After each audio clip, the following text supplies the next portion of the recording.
4 কেন্দ্রের মধ্যে 3 কেন্দ্রে দলবদল হলেও নজর কিন্তু সেই একদম রয়েছে মানিকতলার দিকে, যেটা তৃণমূলের অন্যতম শক্ত ঘাঁটি। আর এবারে উপনির্বাচনে তৃণমূল কংগ্রেসের হয়ে যিনি প্রার্থী তিনি সুপ্তি পান্ডে। খুব ইন্টারেস্টিং একটা ভোট এখানে হয়েছে এবং অবশ্যই বিরোধীদের অভিযোগ রয়েছে, কিন্তু সুপ্তি পান্ডে কি বলছেন আসুন শোনাই আপনাদের।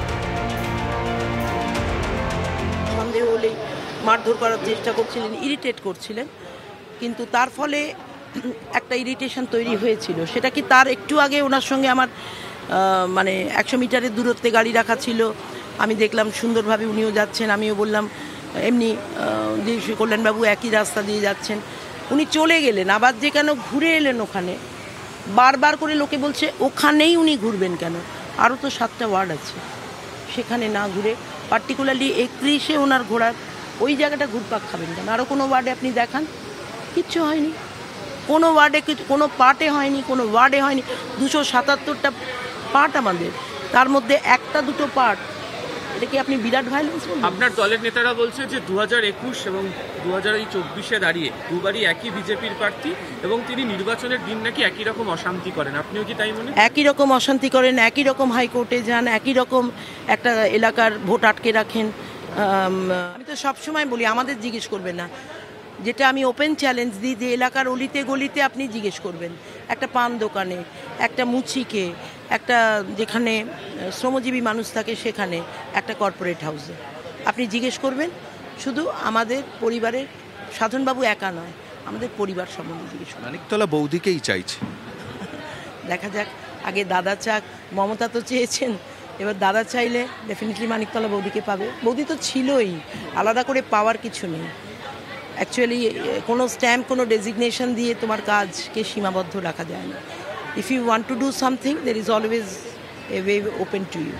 তো তার জন্যে তোমার স্ট্যাম্প দরকার লাগে, কিন্তু কাজ সবসময় করলেই হয়, করলেই কাজ হয়। স্ট্যাম্প নেই তাই কাজ করতে পারছি না, এতে আমি বিশ্বাস করি না। লোকসভাতে আপনারা 3575 ভোটে এগিয়েছিলেন, এবার কি ব্যবধান তার থেকে বাড়বে?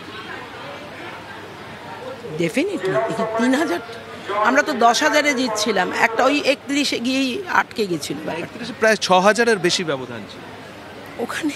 ওটাই একটু সামলাতে হবে আমাকে, আর কিছু সামলানো গিয়েছে ভোটের দিন? কারণ কল্যাণ চৌবে বারংবার এত তাড়াতাড়ি কি সামলানো যায়? ওই পরেশদা রয়েছেন, একটা প্রাজ্ঞ রাজনীতিবিদ, ওনাকে উনি অসুস্থ আছেন, সেই জন্য একটুখানি দেখা যাক। এমন কিছু সমস্যা দেশে নেই যেটা সলভ হবার না, আমি ঘুরে দেখে নিয়েছি, ঘুরে দেখে নিয়ে কীভাবে কাজ করবো, যা খানিকটা এগিয়ে রেখেছিল পরেশদার খানিকটা করা আছে, আমিও দেখে নিয়েছি। কাজ কিছু ব্যাপার না, ওদের সঙ্গে কন্টিনিউয়াস, ওদের আস্থায় ফিরে এলেই কাজ হয়ে যাবে।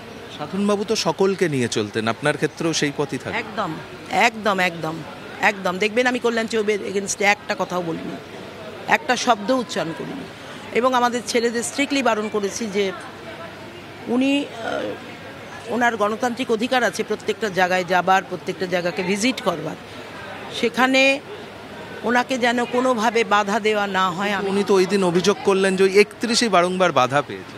বকেছি তাদের জন্য, খুব সোচ্চায় আমাকে জানাতে এসেছিল, বাধা দিয়েছি, আর ভুল করেছো, আলাম ভুল করেছো, সে ছেলেগুলোকে ধরে আনুন, এক্ষুনি বলবে, আলাম কান মুলে ছিঁড়ে দেবো, ভুল করেছো, আমি পছন্দ করি না এসব।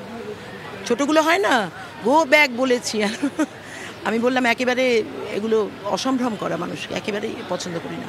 সে কল্যাণ চৌবে আবারও মামলার ছেলে কথা বলবে, দুটো তো দুষ্টামি করবে, সেই দুটোকে কান ধরে উঠবোস করে শেখাতে হবে, এরকম তো আমি পছন্দ করি না, বারবারই বলছি এগুলো আমি পছন্দ করি না। সেই কল্যাণ চৌবে বলছেন আবার মামলার এলাকায়, আমার এলাকায় যে কাজ আমাদের আছে মানিকতলায়, আমাদের এসব ছাপ্পাছুপির দরকার পড়ে না, দরকার পড়ে না। এবার আপনি যদি কেউ অতি উৎসাহী হয়, কিছু করে, সবটা তো কন্ট্রোল করে ফেলেছি বললে তো ভুল করা হবে, ভুলটা ভুল, ঠিকটা ঠিক। লিমা, সুপ্তি পান্ডের সঙ্গে আমাদের সহকর্মী প্রদীপ্ত কান্তি ঘোষ কথা বললো, একটা বিষয় দেখেছো, প্রদীপ্ত যে কড়া প্রশ্নগুলো করলো, পোড় খাওয়া পলিটিশিয়ান হলে সেগুলো ঘুরিয়ে দিতেন, কিন্তু সুপ্তি দেবী রাজনীতির ময়দানে নতুন, যদিও সমাজসেবা দীর্ঘদিন ধরে করছেন, মমতা বন্দ্যোপাধ্যায়ের ক্লাসমেট বলে আমরা জানতাম, একসঙ্গে পড়াশোনা করতেন, ক্লাসমেট নয় বলে আমরা জানতাম, সেই সুপ্তি দেবীর উপর মমতা বন্দ্যোপাধ্যায় নিজে আস্থা রেখেছেন। সুপ্তি দেবী কিন্তু দুটো বিষয় বললেন, এক, ভোটের দিন কেউ কেউ একটু গন্ডগোল করেছে, এদিক ওদিক করেছে, ছোট ছেলে বকে দিয়েছেন তিনি, আশা রাখবো ভবিষ্যতে এরকম কোনো জিনিস যেন না হয়। দুই, তিনি যার নাম বললেন পরেশ পাল, তিনি অসুস্থ, দীর্ঘদিনের পলিটিশিয়ান। পরেশ পাল কিন্তু একটা সময় মানিকতলা বিধানসভা কেন্দ্রের এমএলএ ছিলেন, সেই পরেশ পালের সঙ্গে সাধন পান্ডের কি সম্পর্ক ছিল আমরা প্রত্যেকেই দেখেছি, আদায় কাজ করার সম্পর্ক। সেই পরেশ পালের প্রসঙ্গ কিন্তু সুপ্তি দেবী আজকে সকালবেলা নিয়ে আর একটা বিষয় শুভজিৎ যেটা শুরুতেই বললো যে এত তাড়াতাড়ি হয়তো পরিস্থিতি মানে যে মার্জিনের কথা প্রদীপ্ত যখন বললো হয়তো এত তাড়াতাড়ি মানে উনিও খুব একটা বেশি মার্জিন এক্সপেক্ট করছেন না।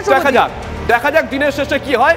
অত্যন্ত গুরুত্বপূর্ণ, এখান থেকে একটা সময় নির্বাচিত হয়েছিলেন রাজ্যের প্রাক্তন পরিবহন মন্ত্রী শ্যামল চক্রবর্তীও। নজর থাকবে আমাদের